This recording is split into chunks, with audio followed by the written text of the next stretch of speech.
I walked away on a Tuesday afternoon, didn't announce it, didn't make threats, just decided I was done and acted accordingly. 6 weeks later, everything changed, but not in a way I expected. This video isn't about getting her back. It's about what happens to you when you finally choose yourself. It was an ordinary Tuesday. We'd had the same argument we'd had a dozen times before, the same cycle, the same accusations, the same deflections. But something was different this time. I was different. I wasn't angry. I wasn't trying to win. I wasn't plotting my next move. I was just done, exhausted, clear. I didn't give a speech. I didn't explain this was the final straw. I didn't threaten to leave if things didn't change. I quietly made a decision that I was walking away, and I meant it. I packed a bag that night, blocked her number the next morning, didn't post about it, didn't tell mutual friends to pick sides. I just removed myself completely and started rebuilding. The first few weeks were brutal. I won't romanticize it. There were moments where I almost broke, where I questioned if I was making a mistake. But I didn't break. And 6 weeks in, something shifted. Not just in how I felt about the breakup, in how I felt about myself, in how I moved through the world, in the opportunities that appeared. Yes, she reached out. Multiple times. But by then, it didn't matter. Because the change wasn't about her. It was about me finally choosing myself after years of choosing someone who didn't choose me back. If you're finding value in this, hit subscribe. We're building a community of men who understand that walking away isn't giving up. It's leveling up. Let's talk about the energetic shift that happens when you genuinely walk away. There's something that happens when you make a real decision, not conditional. Not, I'll leave if things don't change. A real, final, non-negotiable decision. Your entire nervous system registers it. Your body relaxes in a way it hasn't in months. The constant vigilance, checking your phone, monitoring her mood, walking on eggshells, it all drops away. You're no longer in reactive mode. You're in your own life again. And this shift is detectable. People notice you're different. There's a groundedness that wasn't there before. A calm, a clarity. You're no longer fragmented, with part of your attention always on her. You're whole again. Here's what's happening neurologically. When you're in an unhealthy relationship, your nervous system is in constant fight or flight. Hypervigilance, stress hormones flooding your system. Your body interprets the relationship as a threat. When you walk away, truly walk away, your nervous system starts to regulate. Cortisol levels drop. Sleep improves. Digestion normalizes. You stop grinding your teeth. Your body finally feels safe again. But the shift goes deeper. There's a psychological transformation when you stop negotiating with someone who isn't meeting you halfway. For months, maybe years, you've been contorting yourself, trying to be enough, trying to fix it, trying to make it work through sheer will. You've been smaller than you are, quieter than you are, more accommodating than is healthy. When you walk away, you stop contorting. You stand up straight again. You take up space. You remember who you were before you started shrinking yourself. This reclamation of self is powerful. It ripples into every area of your life. You start setting boundaries at work. You start saying no to things that don't serve you. You start pursuing interests you'd abandoned. You show up as yourself instead of a diminished version. And people respond. New opportunities appear. Better friendships develop. Romantic prospects emerge. People attracted to the real you, not the accommodating version. This is the energetic shift. It's what happens when you stop leaking energy into a draining situation and start directing that energy toward building something better. Now let's talk about why walking away is fundamentally different from threatening to leave. Threatening to leave is a negotiation tactic. It says, if you don't change, I'm gone. It creates fear to motivate behavior change. Sometimes it works temporarily. She panics, promises to do better, maybe follows through for a few weeks. But then the pattern returns, because the threat didn't come from genuine decision, it came from desperation. You didn't actually want to leave. You wanted her to change so you wouldn't have to. And she knows this. Maybe not consciously, but she senses it. She senses your threat isn't real, that you'll stick around, that she can push the boundary again, and you'll just issue another warning.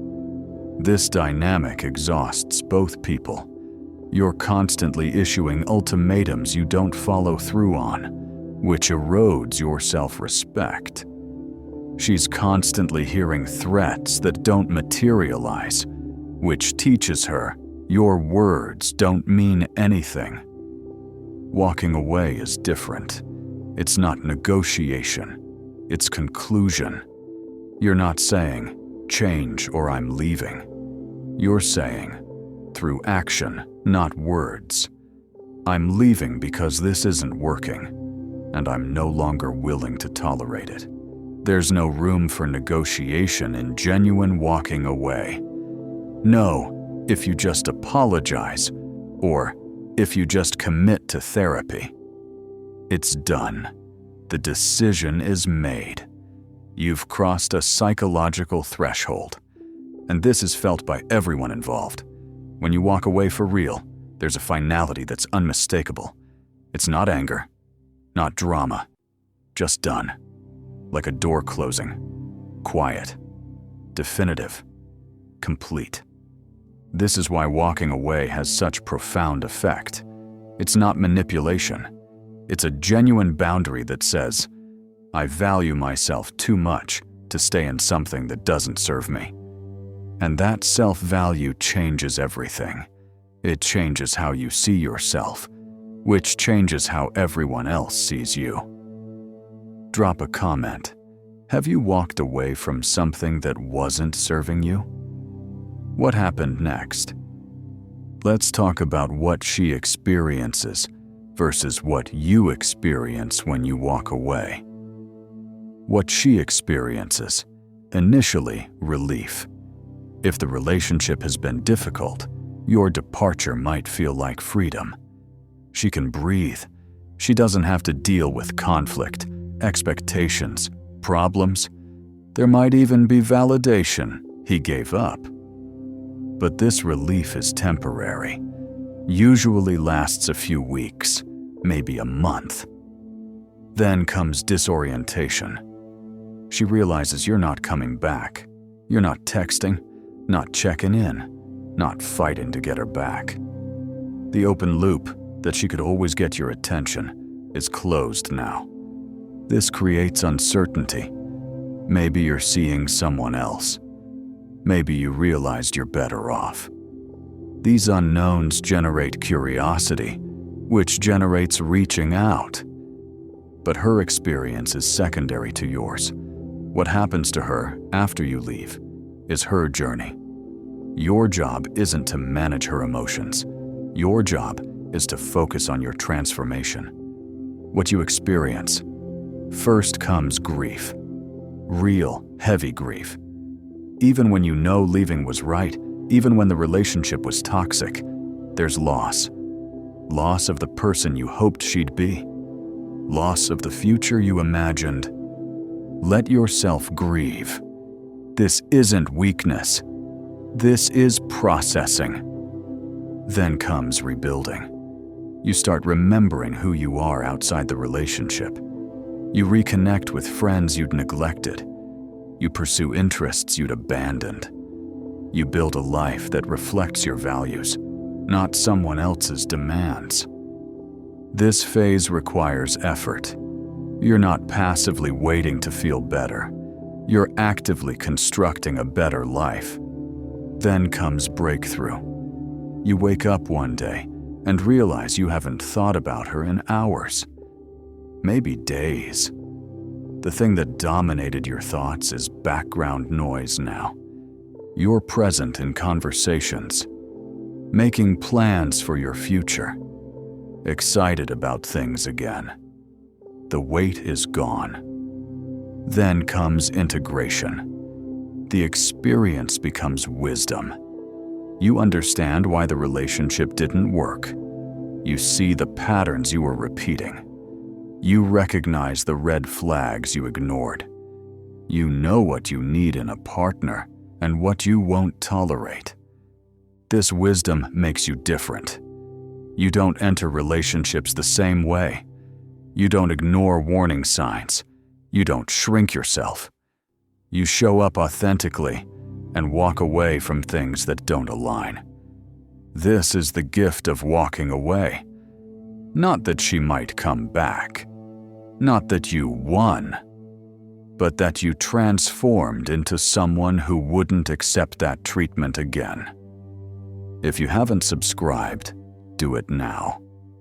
We release content weekly on breakup recovery and building genuine masculine confidence. Now let's talk about 3 possible outcomes when you walk away and why all lead to growth. Outcome 1. She never reaches out. She moves on completely. This might sound worst, but it's valuable information. It tells you the relationship wasn't as significant to her. That fighting for it would have been fighting alone. This outcome forces complete moving on.